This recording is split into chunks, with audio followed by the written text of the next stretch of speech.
ஒரு காலத்தில் ஒரு சிறிய கிராமத்துக்கு வெளியே ஒரு மனிதன் தனியாக வாழ்ந்து கொண்டிருந்தான். அவன் வாழ்க்கை மிகவும் எளிமையானது.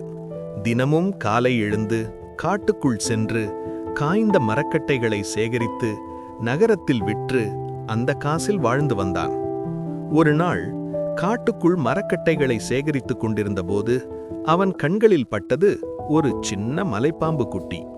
அது பலவீனமாக இருந்தது. நடக்கக்கூட முடியவில்லை. அவனுக்கு கருணை வந்தது. இதை நான் வளர்த்தால் எப்படி இருக்கும் என்று நினைத்தான். அதை வீட்டுக்கு கொண்டு வந்தான். கொஞ்ச நாட்களுக்கு பிறகு அந்த பாம்பு மெதுவாக வளர ஆரம்பித்தது. அவன் அதை அன்பாக உணவு கொடுத்து வளர்த்தான். சில மாதங்கள் கழித்து அந்த பாம்பு இப்போது கொஞ்சம் பெரியதாகிவிட்டது. அதை பார்த்தவுடன் அவனுக்கு ஒரு யோசனை வந்தது. இதைக் கொண்டு நகரத்தில் வித்தை காட்டலாம் என்று. அதற்கு பிறகு அவன் நகரத்துக்குச் சென்று மக்கள் முன்பு வித்தை செய்ய ஆரம்பித்தான்.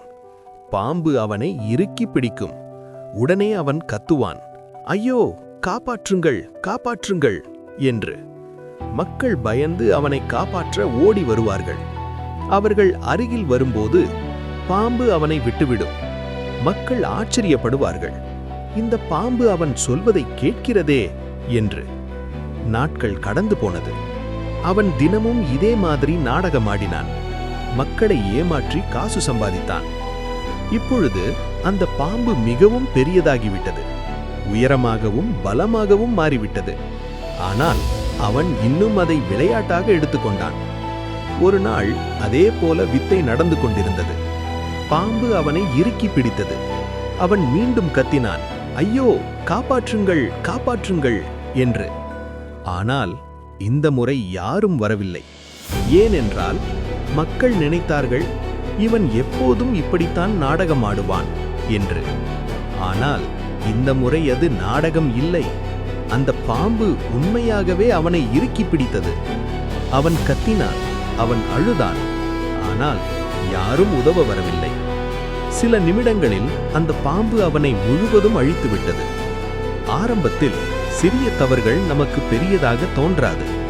அது நமக்கு சுகமாகவும் சாதாரணமாகவும் இருக்கும். ஆனால் அதை நாம் தொடர்ந்து செய்யும்போது அது ஒரு பழக்கமாக மாறுகிறது.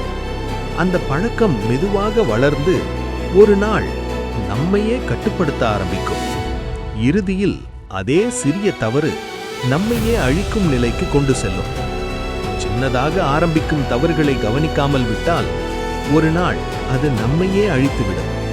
பரிசுத்த வேதாகமத்தில் ரோமருக்கு எழுதிய நிருபத்தில் 6ஆம் அதிகாரம் 23ஆம் வசனத்தில் இப்படியாய் எழுதியிருக்கிறது, பாவத்தின் சம்பளம் மரணம், தேவனுடைய கிருபை வரமோ நம்முடைய கர்த்தராகிய இயேசு கிறிஸ்துவினால் உண்டான நித்திய ஜீவன். இந்த கதை உங்களுக்கு பிடித்திருந்தால் எங்கள் சேனலை சப்ஸ்கிரைப் செய்து கொள்ளுங்கள்.